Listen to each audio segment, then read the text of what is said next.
My name is Nolan Hack. I am a black revolutionary from Los Angeles, California.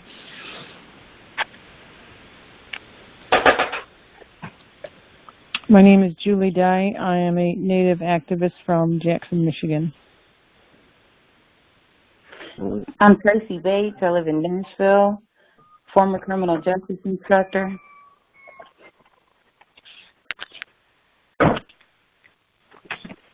My name is Evan Bunch, activist in Nashville, but you all can call me Papa Small. My name is John Kane. I am Mohawk or Gojagahaga. I am a Native activist and radio show host in New York City and on the Seneca Nation territory of Cattaraugus. All right. You got everybody? All right. Everybody. Okay. So, the subject tonight, colorism, one-drop rule, flood quantum, two things that have decimated both of our communities and erase the uniqueness when our two communities intersect. You can't be black and Native, you have to choose one. This has a very, I would say, it's a difficult subject for some of us to talk about, whether you're dark-skinned or someone like me, lighter skinned. Because you're going to run into extra oppression or hardship, whether it's from the system around you, the society, or even your own people. When I was growing up, it was, I'm not black enough, you're still half black, you're still half white, so just be quiet. And that can have a very damaging effect. And I finally, as I was telling Tracey before we came on, I finally saw Black Panther last night. And part of it while I was watching, I had a flashback to when I was a kid, because when I would hang around my cousins and my family, especially in Compton, everybody would be much darker than I am. I was like, I wish I was darker, which is a weird thing to say in the society, but so when I was watching Black Panther, I was like, man, I'm kind of jealous of that dark skin. Like, that's beautiful. But we got a lot to talk about. And anybody who wants to start off how colorism has affected their lives, and whether it's a black person, one drop, or Native person, the blood quantum. Yeah, I would love to start. This is Evan Bunch. I actually gotta be somewhere, so I want to say something, and then when it's time for me to get off this call, I won't be. I would have already said what I need to say. So, colorism, how it has affected me. So I was first called a nigger when I was in kindergarten. At a very young age, and not knowing about racism, my best friend was a young white kid in my hometown. It was a predominantly white town with like 2 or 3 black families there. And my best friend was a white boy, and we were like best of friends, the best of friends.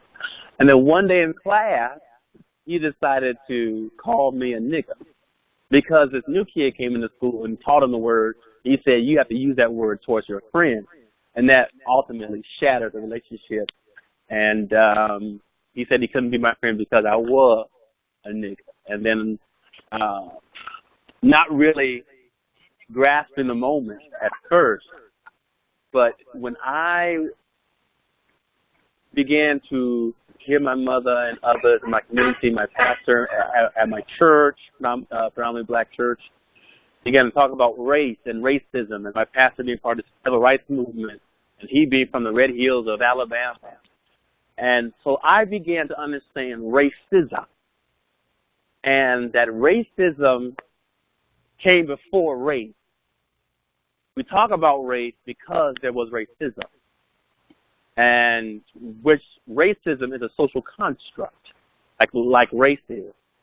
And so when we talk about colorism, let's say in the black community and or between brown communities. We have to begin there. We have to begin that this is the way that we're talking about race is born out of racism.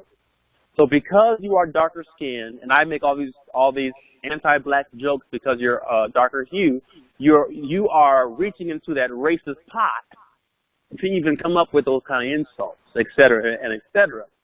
And so what then on top of that, you got white supremacy, which is predominantly everywhere, you know, on TV, whatever, all these white images lifted up. You know, people are expected to have hair like whiteness, look like whiteness, carry yourself like whiteness, et cetera, et cetera. And so we end up bargaining our humanity for something so artificial, like you're darker, I'm lighter, so you're better. Beyonce's better than this person, et cetera, et cetera. But we're not realizing that we are bargaining our humanity for some artificial crap, which is born out of racism that we really don't need in our lives. And so that's been the hardest thing, even in my own family, is discharging a lot of the colorism that has been made itself permanent in our lives. But yeah, I just want to end my comments there. I know. That's the thing I was saying. Growing up with it is very difficult.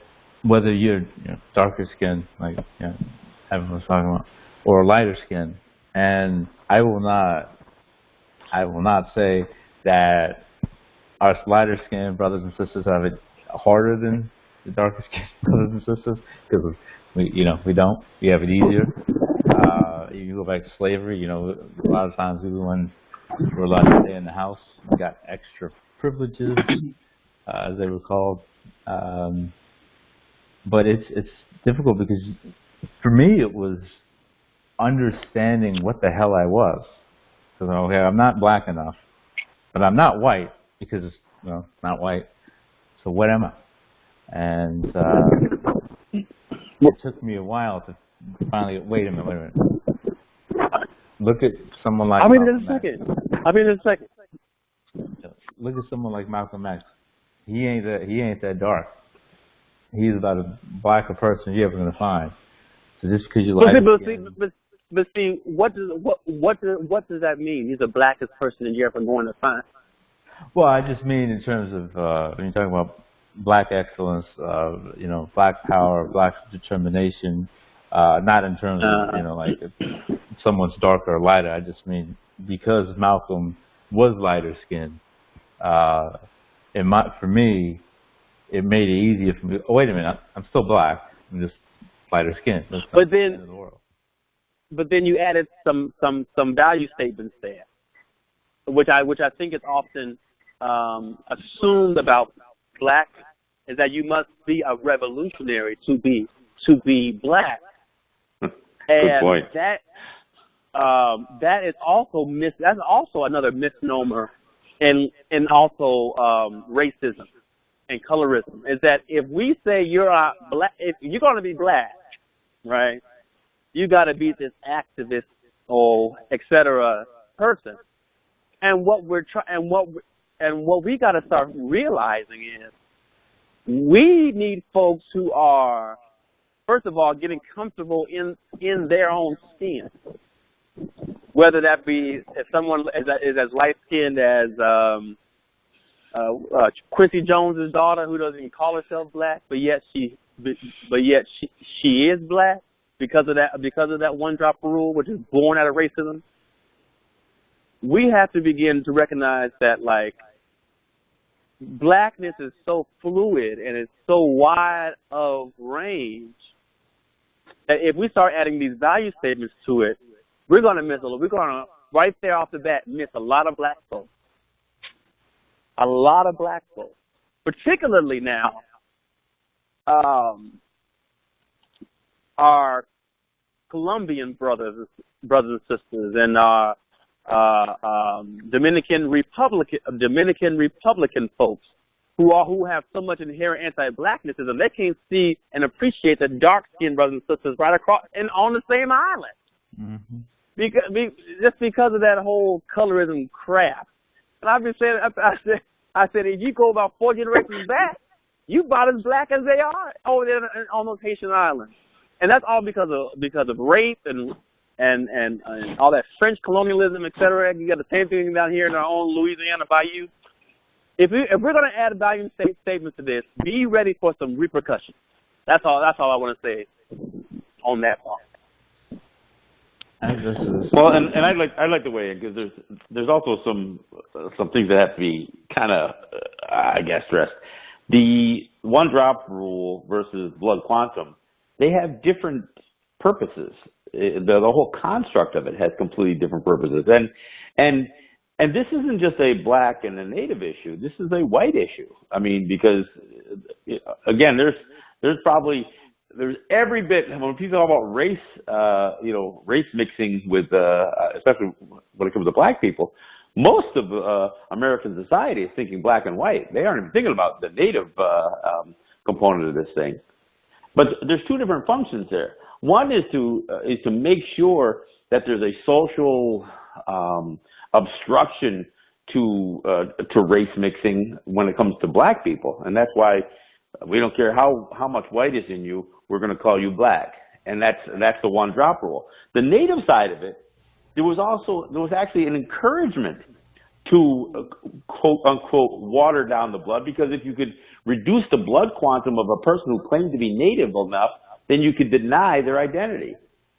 So there's these are not the same kinds of things, and of course the dynamic that gets that really screws this thing up is how our people, whether it's black people or whether it's native people, each deal with these issues. Because let's face it, there was a whole lot of folks in the black community who would even show some preference to their whiter their whiter children and their whiter grandchildren and their whiter siblings, and we see that in that whole idea of trying to physically praise the appearances of somebody.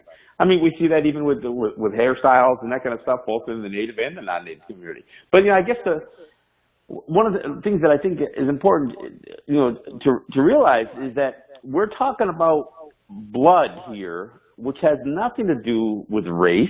It has nothing to do with culture. It has nothing to do, really, even to do with ethnicity. I mean, we're mixing this up because like was said already, race and racism is a human construct. It's not necessarily a scientific or biological issue. It is something that was created.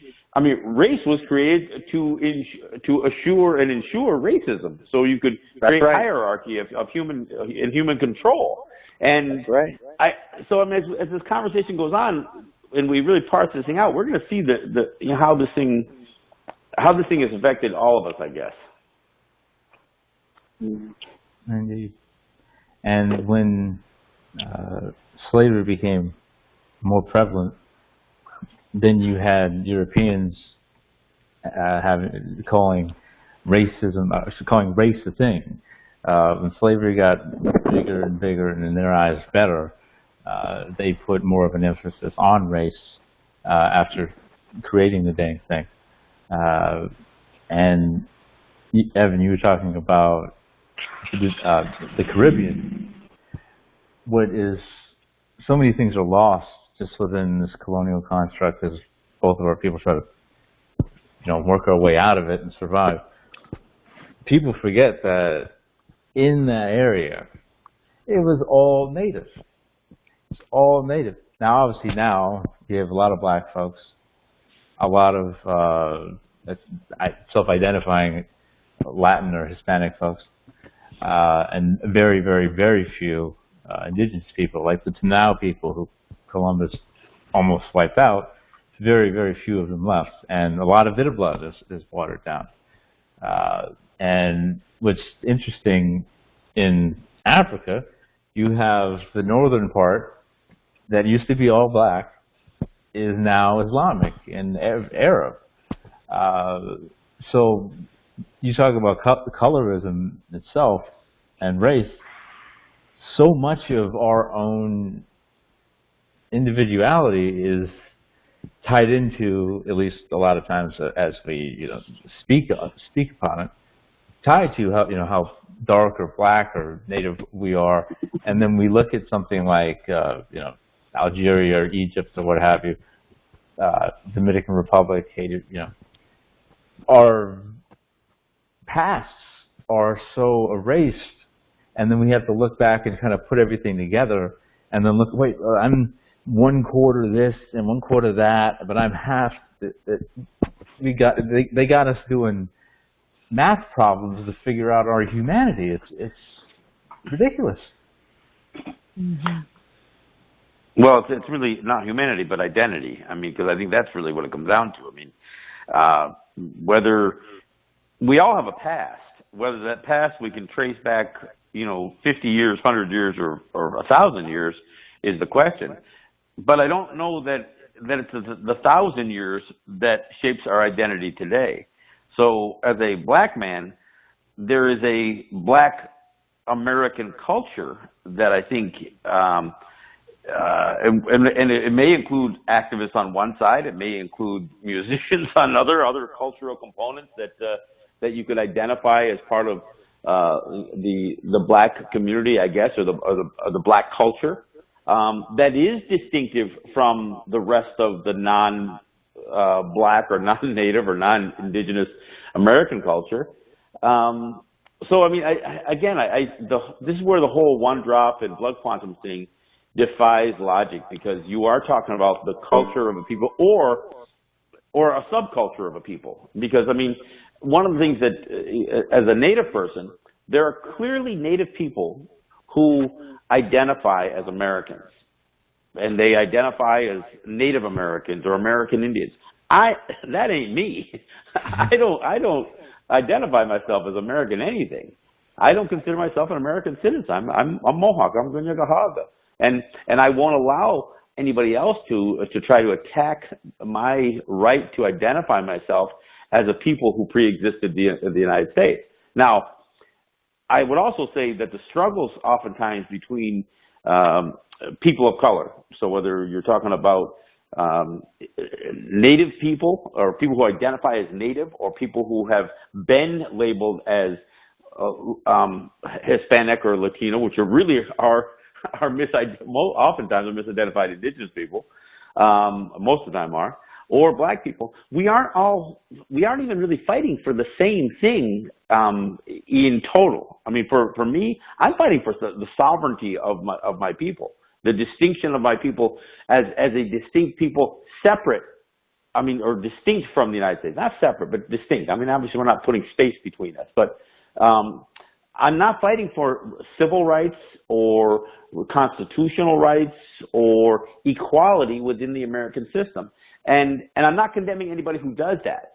But this is where, there's a difference between being a subculture of the American culture and being a separate culture as Haudenosaunee or Ongwe or Gunyagahaga or whatever words I use to describe me or my people. So, but again, I think this is where and Native people bought into this blood quantum thing. I mean, they started controlling their population, their quote unquote enrollment, not citizenship, not their people, but their membership. They started controlling that and manipulating their numbers. And when there's, and they use those numbers both for attaining federal funding and at the same time apportioning out whatever resources they may have. If they're a gaming tribe, for instance, they may do distributions off of gaming dollars. So there's some people who take high interest in saying, well, we only have 8,000 people, not 10,000 people. So that means we got more per person can be distributed within that population because we just disenrolled 2,000 people because their blood quantum wasn't high enough, or they couldn't, somehow prove their distinction enough or something like that. This is where again, if we're going to use the measure of blood, whether it's one drop or whether it's 16, 25% or 12.5%, on a blood quantum rule, whatever it is, we are defying the notion of a culture or people being defined by something more substantive than just blood. And I want to add to that, like my tribe goes by lineal descent, so there's not a defined quantum of blood that you have to be a Pokagon band Potawatomi. But many tribes do have a quarter blood. You got to be a quarter, you got to be half, or you got to be a combination of tribes to be a citizen. And we have an enrollment department that makes that determination, but the basis for that determination is the census rolls. Census rolls, from the 1800s, and basically the white man's paperwork, which is a lot of inaccuracies in it as well. And that alone is rather disgusting, that we have to base our membership or our citizenry from their old pieces of paper. And well, if it goes to DNA, it'll even be worse. Yeah. But they issue you your card, and you get your card, and so many of the programs that the government, just like the state of Michigan has the Michigan Indian tuition waiver, that the state will pay your tuition, but you have to be at least a quarter blood of any tribe, and you have to be able to prove it. Well, we have members of our nation that are, of course, a lot less than a quarter, and they get upset because they can't take advantage of that, and some of the citizens can. So there's a differential there, and they aren't treated equally. And that's just one example. It's awful.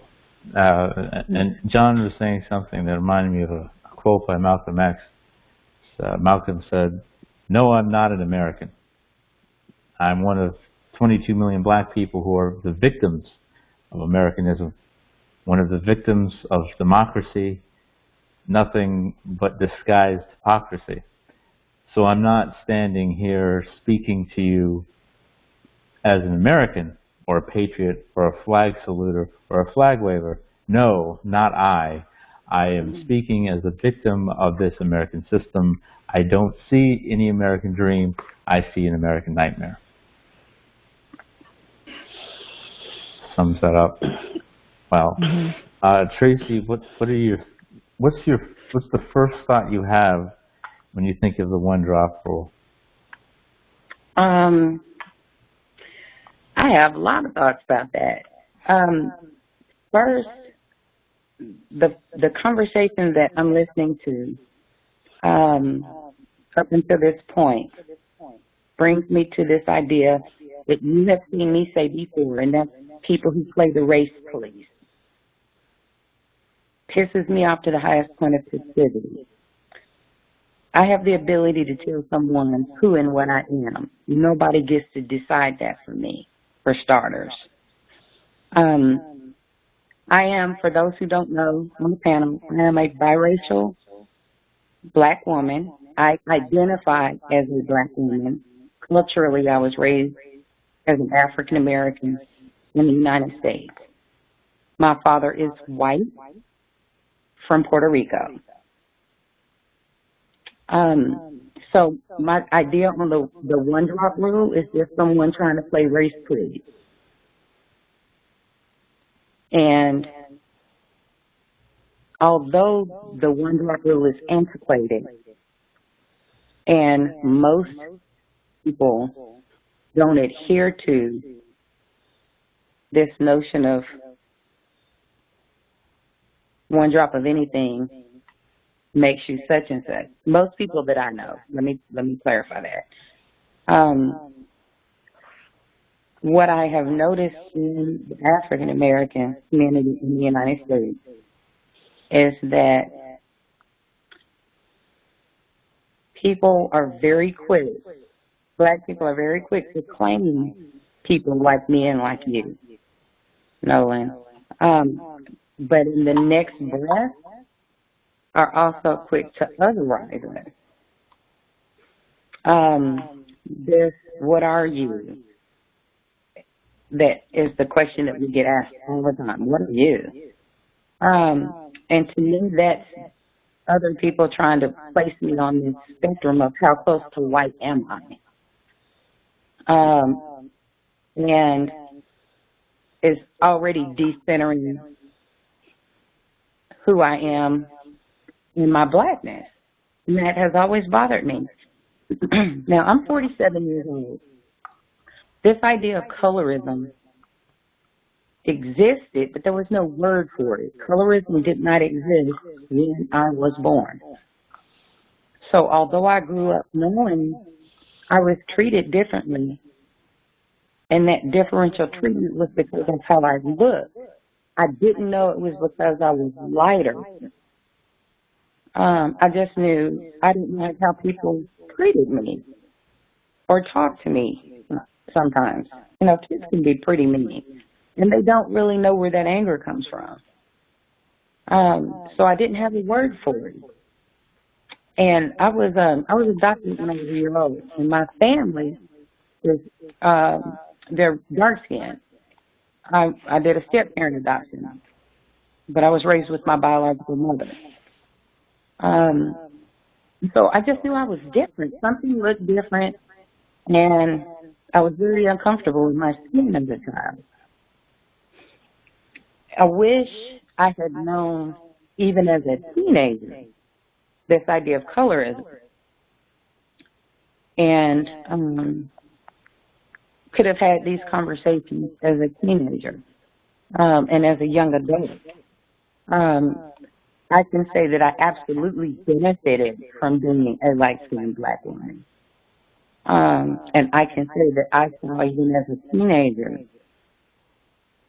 how my dark-skinned sisters were treated. But even then, I did not know and didn't realize or even have the language for what was happening. So I'm glad that that language exists now and that we're talking about it. But I don't see these conversations happening at the age that these conversations need to happen. Little children need to have these conversations with their parents in a way that reaffirms who they are, what they look like, how they identify. And teenagers, this is something that I wish I had people in my life to discuss when I was younger. I've never felt not black. Never felt like I wasn't black. I can understand how some mixed people identify as both, and in some cases that can be viewed as anti-black. But in this conversation that we're having, this notion of let me police someone else's identity, let me police someone else's race, I'm going to dictate to you who and what you are, that has to stop. Yeah. It does, and while you were describing missing that knowledge when you were growing up, it struck a chord with me, because as incredible as my father was, would not be living. I would not be here right now with you. It wasn't him. One thing I'll admit, I resent him for a little bit, is when I was growing up and being biracial and having a white mother until I was 8 years old and a black father most of my life, is he would say, you know, when you get those, you know, when you're at the doctor or something and they have to sign these forms like black, white, sign both. And even as a kid, I was like, wait, but I'm not really white. I'm not viewed as white. I may not be, but see, wait, I'm black, right? I'm not white, but I'm black, right? So I was just confused 6 ways from Sunday, and I think with the one drop rule, because I can't speak for blood quantum because I'm black, I'm not native. It makes mixed race black folks, especially if you're half white like myself. I'm not to speak for all of us, but there's a lot of us, feel like mutants. You know, like mutants or beasts, and already you're thought of as a beast as a black person, but you're cast out. You feel cast out, or can't feel cast out from the black race, but then you're in no man's land because, well, you're not white. So you're kind of like in this racial purgatory. Like, what the hell am I? You know, who do I go with? You know, it's very confusing when you're growing up, especially when you don't get that knowledge. And I think you're absolutely right, Tracey. That needs to be taught as early as possible. It has to. Well, and I think the other thing that's problematic is when you see these conversations that do take place, whether it's in a school or whether it's by a politician or whoever. I think from a Native standpoint, one of the things that I find disturbing is that ultimately somebody's going to say, but we're all Americans. And it's like there's this, again, like this prevailing culture that somehow is out there to embrace us all equally, which isn't true. And from a Native standpoint, again, like just like Malcolm X, I'm not an American. I mean, I listened to Andrew Cuomo stand up at a press conference, and he was talking about whether it's the sanctuary cities issue or something like that, and he says, we are all immigrants. Well, except, unless you're Native American, but we're all immigrants. We all can, you know, we all immigrated. And I'm thinking, no, not only did you just first qualify the whole Native exception to that statement, but then you left out the entire population of slaves who didn't immigrate to the United States. They were dragged here in chains as beasts of burdens. I mean, so when I hear a white man stand up and say that, and then try to make like we're all this beautiful family of man that they want to call Americans, and nobody questions. There's no one drop of blood quantum, or no one drop of blood quantum for Americans, but they'll separate. You know, and then there's no one drop or blood quantum for white, really. I mean, it's, you know, you either can pass yourself off as white if you choose, or you're labeled with as some measure of the other. Yeah, if I'm not mistaken, there's a governor, a race for governor in New York, and his opponent, Cuomo's opponent, Cynthia Nixon. The first four, I think I made this last week on last week's show, I can't remember, but the first 4 words I heard from her after she announced were, or there's 5 words, we're taking our country back. And I'm like, all right, well, I don't want to hear anything more from you, lady, okay? This was never your country in the first place. And I saw on MLK's assassination anniversary, whatever you call it, there was a clip going around on Twitter, and MLK was speaking to, I think, NBC News, and they were at a church or something, and well, what Martin said was beautiful and correct. The question that the white reporter asked makes me want to think, wow, you didn't just punch him instead of actually answering his question, Martin? That's an incredible result. The question was, why are white immigrants different from black people who are here in America? Are you actually going to ask the question? Are you, wow, okay. So, I don't know, maybe they just like pissing us off. I don't know. That's a whole different issue. You know, I have to say, though, Nolan, that the education system produces questions like those. That's true. That's true. Not being taught why you believe the things that you do. and being taught not to question why you believe the things that you do. We are a country that is self-centered and individualistic. We're better than anyone else. And by we, I'm obviously speaking about white Americans. Yes. Excuse me.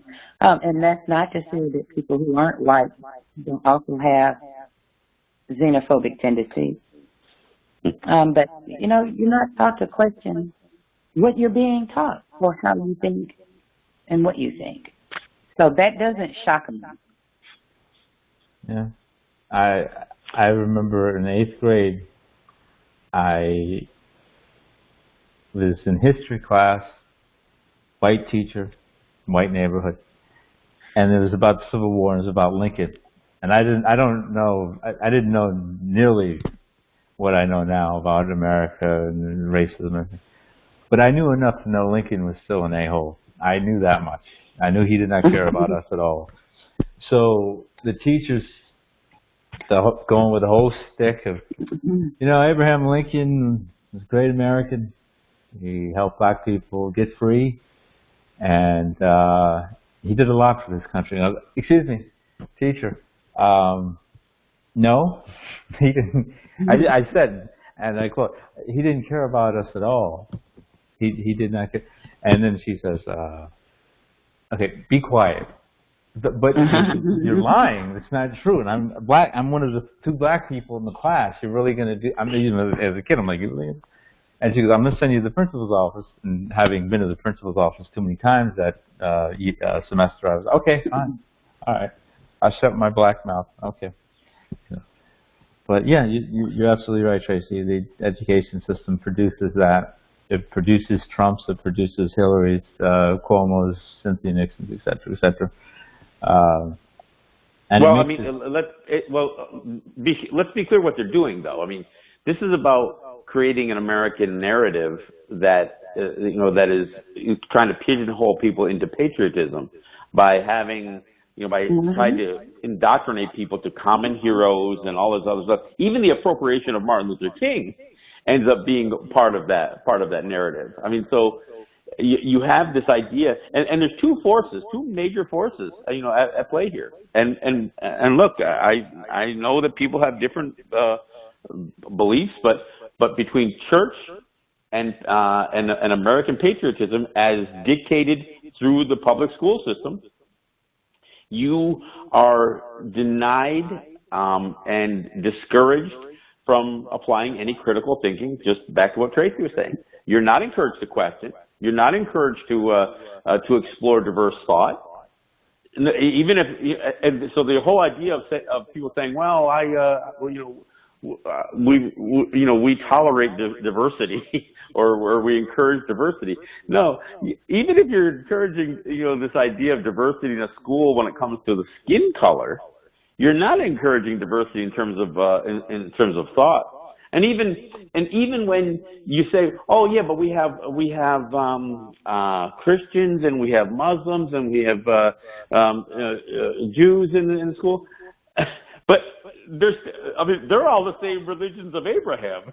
So even that isn't as diverse as what people want to claim that it is. So when I think about the role that schools play and the role that church plays in terms of trying to indoctrinate people into really a false narrative of who they are as individuals, but in the history that got them there, it's crazy. Yeah, I keep seeing Oh, go ahead, Julie. Okay. That whole thing about image too, you know, everybody's got this thing in their mind about what Native people should look like and how they should behave. You know, it came out of Donald Trump's own mouth when he was talking about some of the people on the East Coast, the natives on the East Coast. Pequots, yep. They don't look like Indians to me. And you know, we have members of our own nation that experience that. You know, they're white passing. And we have members of our own citizens that question and tell them the same thing. You know, you don't look like an Indian. Well, what does an Indian look like? And you know, so that causes conflict within our own tribe, and they feel like they've been disenfranchised and And then on the other side of the coin, we have the blood quantum thing, and people get disenrolled because their kids don't meet the blood quantum, and then the whole disenrollment thing too. We've got full blood Native American people that can't belong to any group, any tribal group, floating around. Just they're just there.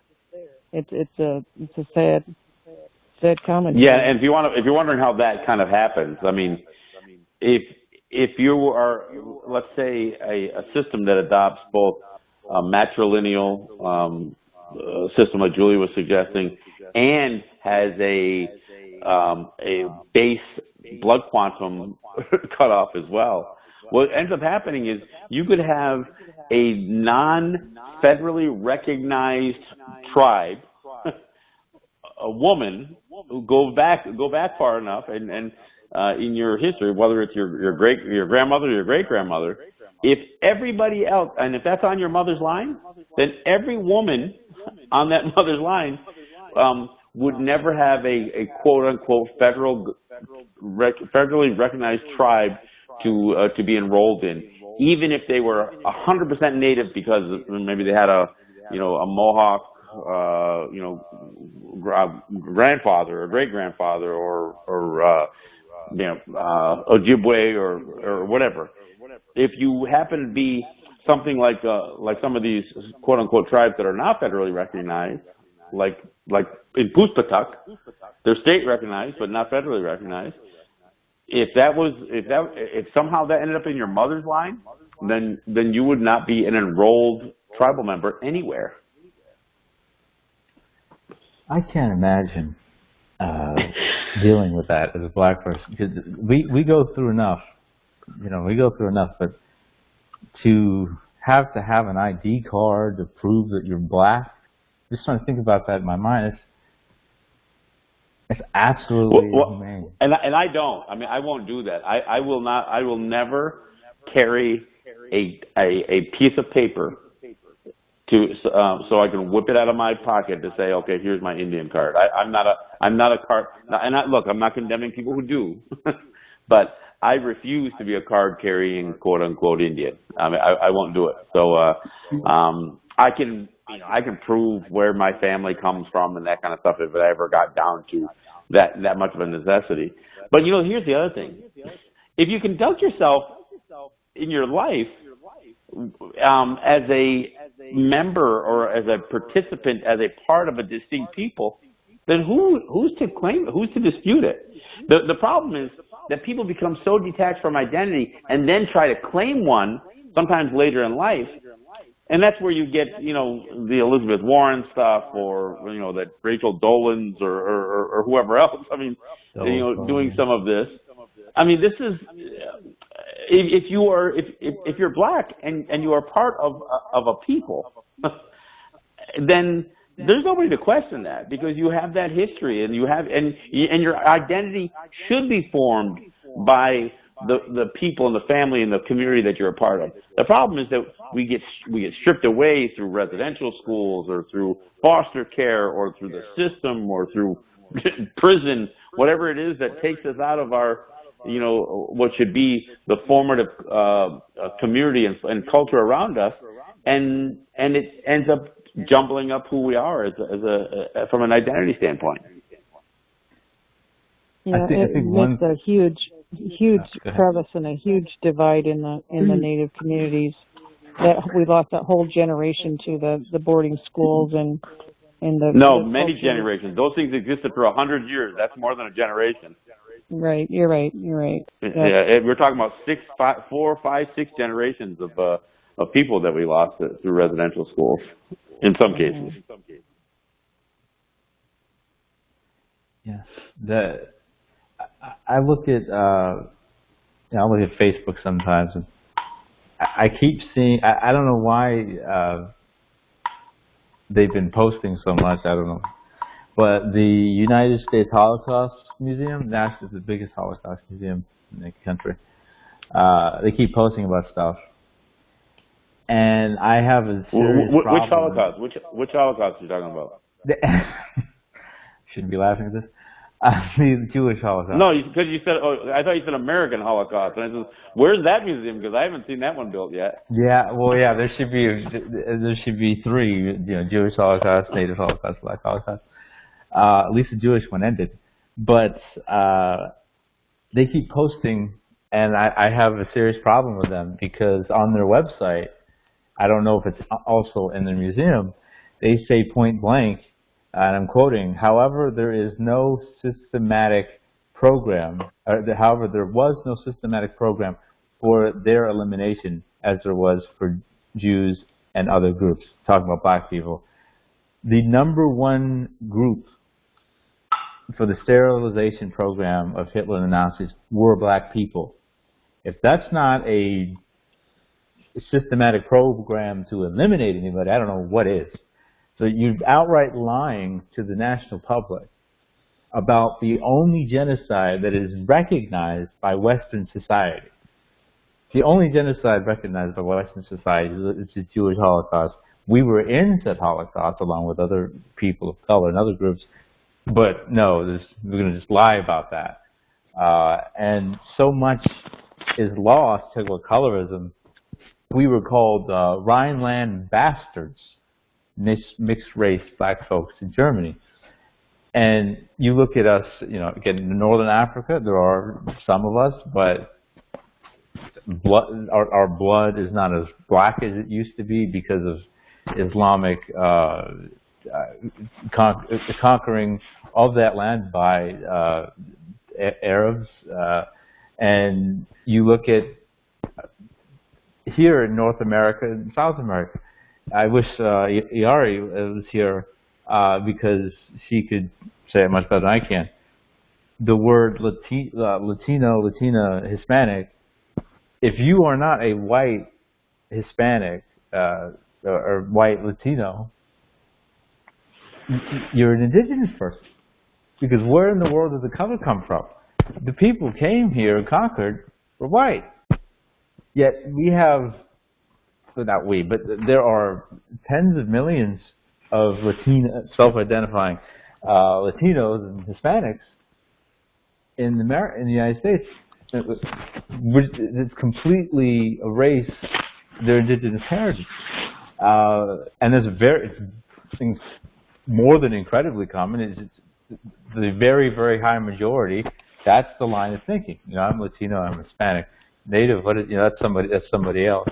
But and the church had a big thing to do with that, especially with that indigenous population, because although it's tied to the language, whether it's Latina coming from the word Latin or Hispanic coming from the word for Spanish, it is still directly tied to the church and to eliminating the identity of those distinct people to make them part of Christendom, as opposed to the pagan peoples that those Europeans met.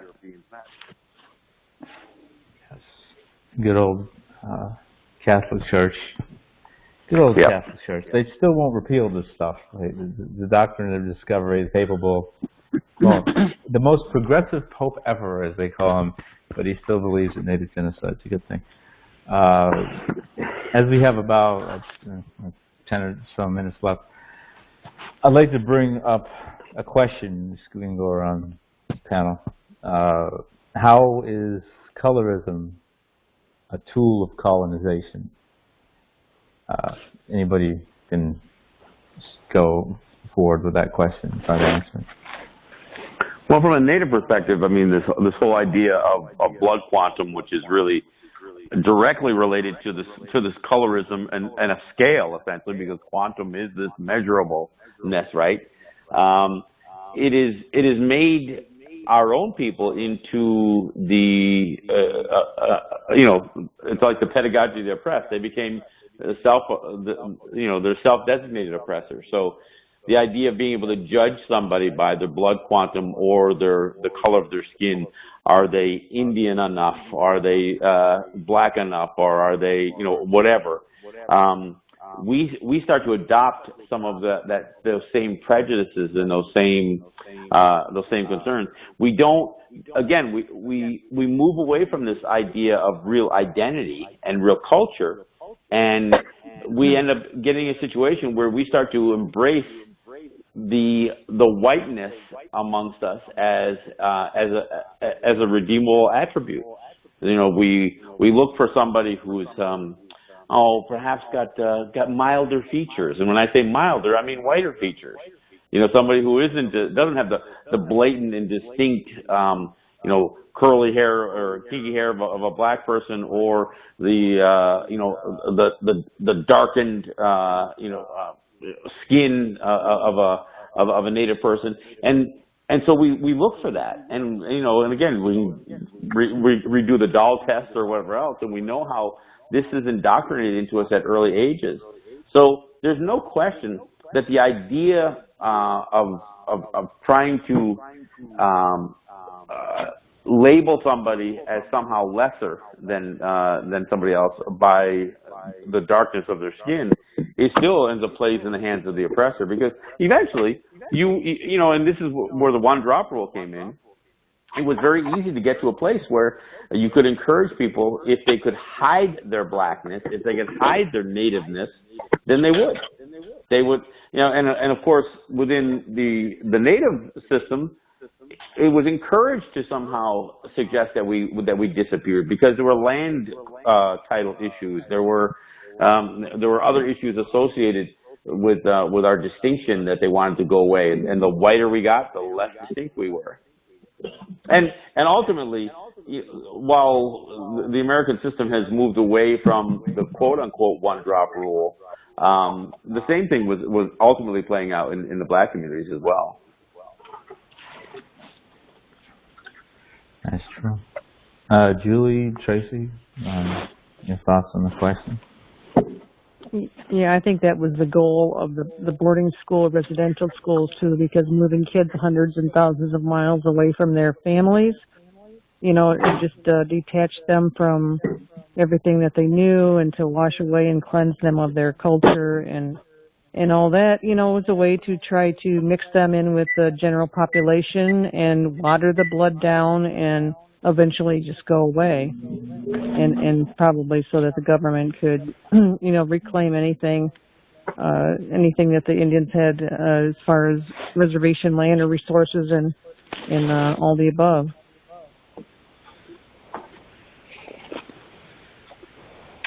Sad truth. Tracey? This is a deep conversation today. I really appreciate it. Let me say that for starting. I appreciate you, Tracey. I'm not a historian, so it's difficult for me to have conversations on race and capitalism, because capitalism is a large part of colonizing, and it eventually became a large part of colorism.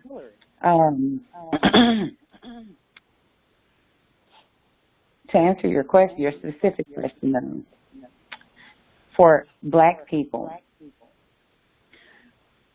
colorism was to aspire to whiteness, something you can never achieve, but you might move forward some, as much as they will let you move forward.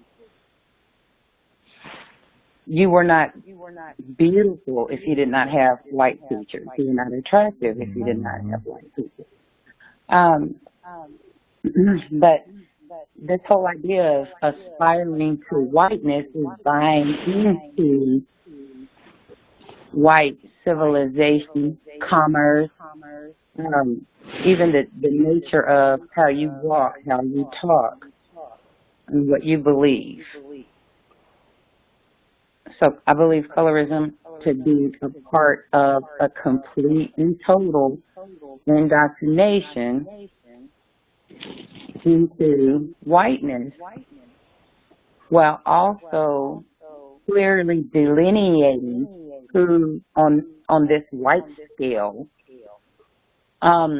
is inferior and drove darker skinned black people to fetishize light skin. It also drove lighter-skinned people to look down on their darker-skinned brothers and sisters.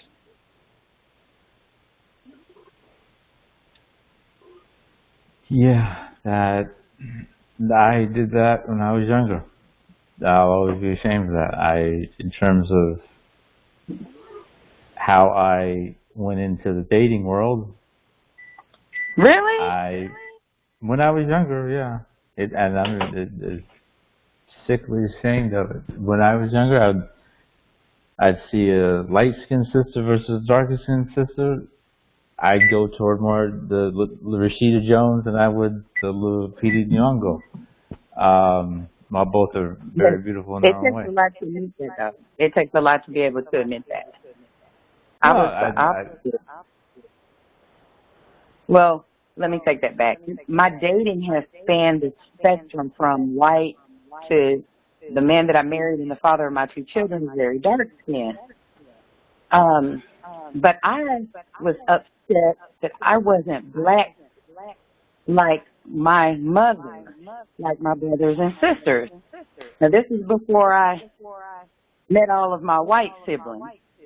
But I was angry that I did not look black. You know, like when the people think African American.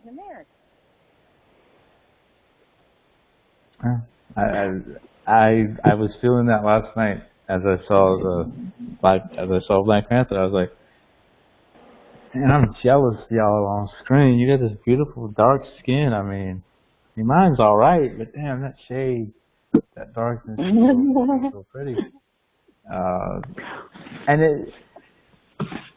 I think colorism, especially as far as colonization goes, it further divides us. And it's so funny when white people use the word division and divide, racial divide. Y'all create a racial divide. Y'all are maintaining it. And you look at this colorism and within colonialism, it divides us from our other brothers and sisters because we're looking at like Tracey said, you know, people our shade will look down on brothers and sisters who are darker, and then of course the ones who are darker, they resent us for us having it easier than they do because they're darker, and you just have this infighting that shouldn't even be a thing, just like race itself should not be a thing. A vicious cycle.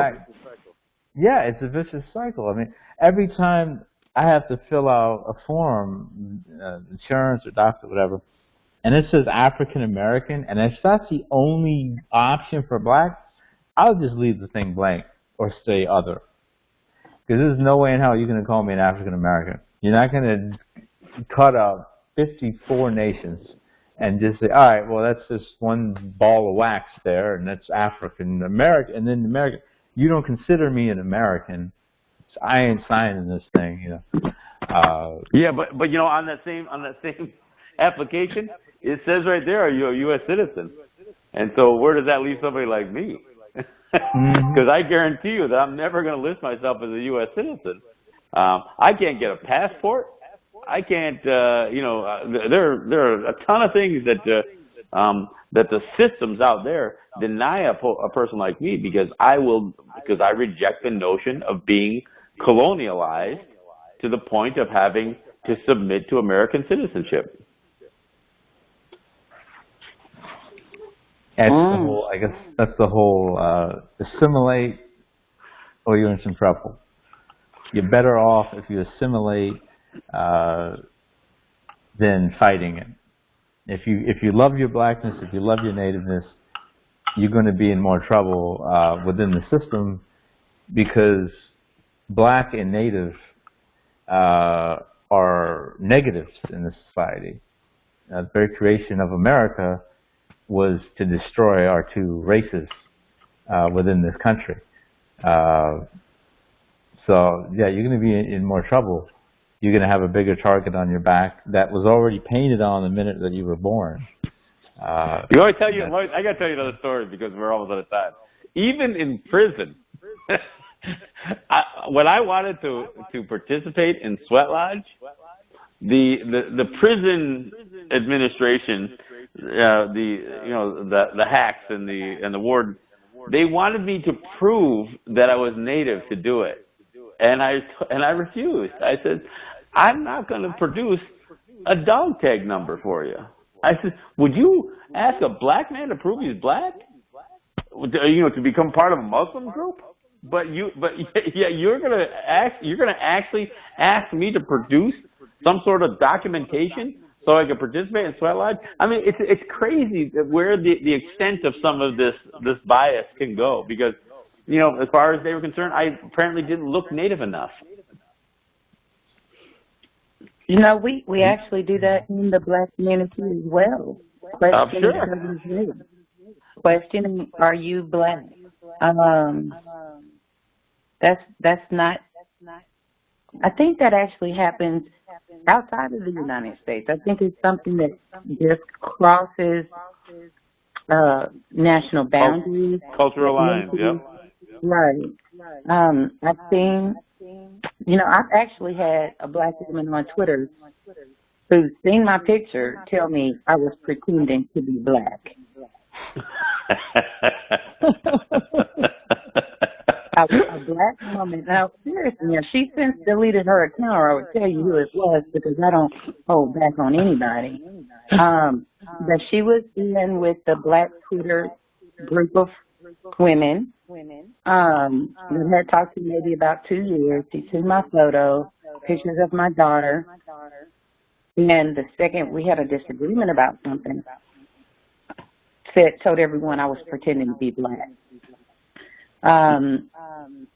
So, in a second, when I said earlier in the show, I'm black and welcomed as black by other black people, but in the next breath, whenever it suits, I'm certainly something else.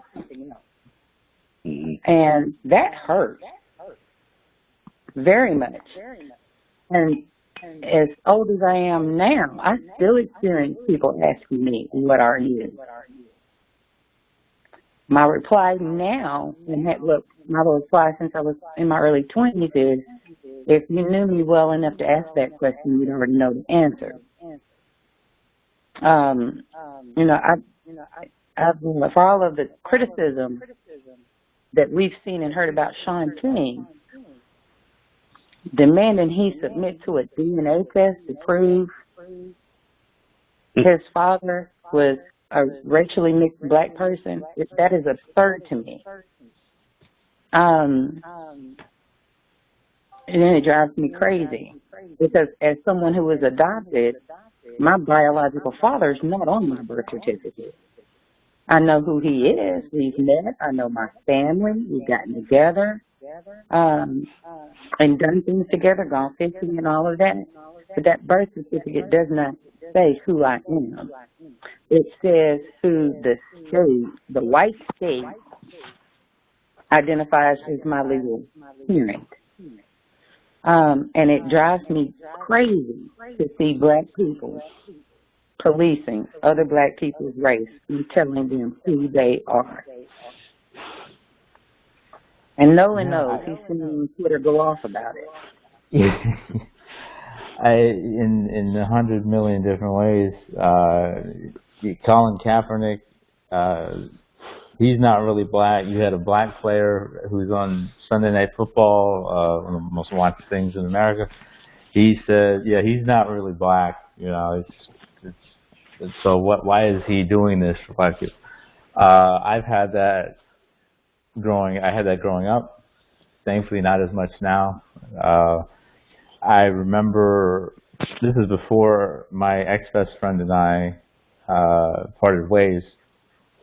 Black as the day is long, and he must be just 6'2", 210 pounds, very strong, imposing guy. And I remember sending a picture to him and his brother, who I was also friends with, and it was a picture of a shirt that had the ingredients you have, on a drink, and one of the ingredients was melanin. Melanin is 100%. So I'm like, yeah, hey, look at this cool shirt. Isn't this dope? And then my ex-best friend's brother says, yeah, but you're only half, so you'd be 50% for you. I'm like, sorry, just wanted to show y'all a fun shirt. Funny story, the funny part of that story is my ex-best friend's brother became a cop. So, yeah, that's fun. And a friend of mine who I've worked with, she is light-skinned and black. She, an activist, puts her dang life on the line. I think it was BLM Bay Area, one of the outfits there, they were going to work with her on something. And then they see her, and you're not black, get out of here. We're not working with you. That type of stuff, like Tracey said, it hurts. And it hurts when I see my friends go through, like I see Tracey have to go through it. It's ridiculous, and it hurts, and we gotta keep holding ourselves accountable when we do that. And the sick thing is, it goes both ways. It goes when black folks do it to other black folks, policing, are you black or not? And then you have white people go, well, Obama's half white. Is he really black? Yeah. Kaepernick, half white. Is he really black? He's brought up by white parents. He's adopted. Is he really black? So, I mean, that stuff goes both ways. And, of course, white people, the minute that we start to say something bad about the system or the government and what we go through, if we are half white, they'll pull that card out really quick. They'll pull it out very quickly. We at least have to hold ourselves, our others in the community accountable when they're doing that, because it contributes to the problem. But we have. Go ahead. One of the things about holding people accountable that we have an issue with, and I'm not just saying African Americans, black people, just people, period. You'll hold people accountable unless they're your friend. You make exceptions for the people that you like, and that's something that's got to stop too. And as much as I can stand Tariq Nasheed calling black women Negro bed wenches, when I saw someone call him the N-word, I said something about it. I can't stand Tariq. He's black. I don't look at anything he shares. But someone calling him the N-word came across my Twitter feed. I still said something about it. And we need people to get to the point where their activism isn't selective. Amen. Yeah, I feel you there, because when people say nasty things about Obama, he's, questioning his religion, is he really black? The Kenyan thing, is he really an American citizen? Well, just look, if you want to get on Obama, just do it. Do it correctly. But don't make stuff up because he's black and you don't like the fact that he's black. Just admit the dang thing. But I'm with you there. Completely with you. And it does. You have to understand what the other people are going through, because the darker skinned people are going to get. They just are going to be discriminated against at a higher level. Just because they stand out. And, like I was the only Native kid in my school. When I was in third grade, I had a white girl called me the N-word because I was different, but she thought I was black. And, you're just going to suffer more discrimination if you're darker. Now, if you're white passing, you're not going to get discriminated against with housing or bank loans so there is an amount of privilege that goes along with that. Lighter skin. Yes. Well, and it isn't even just the skin. It is just being the other. So I mean, and that's why I mean, look at the hairstyles among black women. How much they have come to emulate white women in so many places, and part of it was almost a subconscious draw towards that being prettier because they've been a certain level of indoctrination, and not wanting to rock their natural hairstyles. And I'm not painting I'm not condemning black women for doing that, but it's what's happened to us culturally. And it's the same thing with that I see in native territories. I mean, you don't see a whole lot of guys rocking long hair, especially the native people who become successful in any way, shape, or form. Yeah, no, they're tight, 3-piece suit and the whole bit. They're doing everything they can do to fit in, other than changing the color of their skin. Yeah, there's a good documentary. I think it's called "Good Hair" by Chris Rock. It talks about how black women, the lengths they go to straighten their hair, and the damage it causes in many different ways, both physical and mental. And not a black woman. My plight is not our plight as black men is not black women. But when I was a child, I had mostly white friends. I went to a white school. I grew up in a white neighborhood. I've told this story 100 times, but it goes with what we're talking about. So I wanted to be white. I wanted to be like my friends. I wanted to be pure. I didn't want to be this, mutt anymore. So I take a comb, I wet it, and I'm trying, and I have curly hair, about to say here, trying to straighten it for about 5 to 10 minutes, and just going as hard as I can, trying to straighten it with a comb. And I'm like, I want it straightened. Then I go to my mother, my white mother, and I go, Mom, can you straighten my hair like yours? And she looks at me like a deer in headlights going,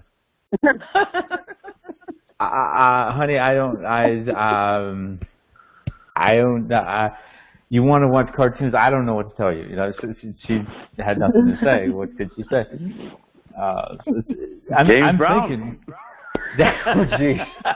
Oh, jeez. He was a complicated human being. My word. I will rock his music till I am dead. But he was very complicated. Oh. Living in America. Wait, I thought you were with the Black Power movement. What's happening here? What is Yeah.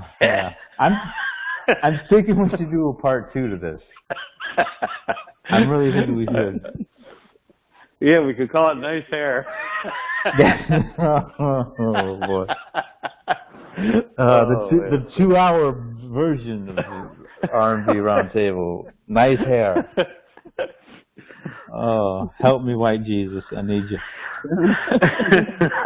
Oh boy. Well, this one's been pretty darn interesting. And I think we should do a part 2 to this, because there's so much else to talk about and delve into and dissect. But thank you all for coming on. Evan, who had to bounce, and I can't wait to see y'all next time that you are on, and to everybody listening and watching, thanks for tuning in, and see y'all next week. Thank you. All right. Thank you. Good night. Thank you so much, everybody. Good night.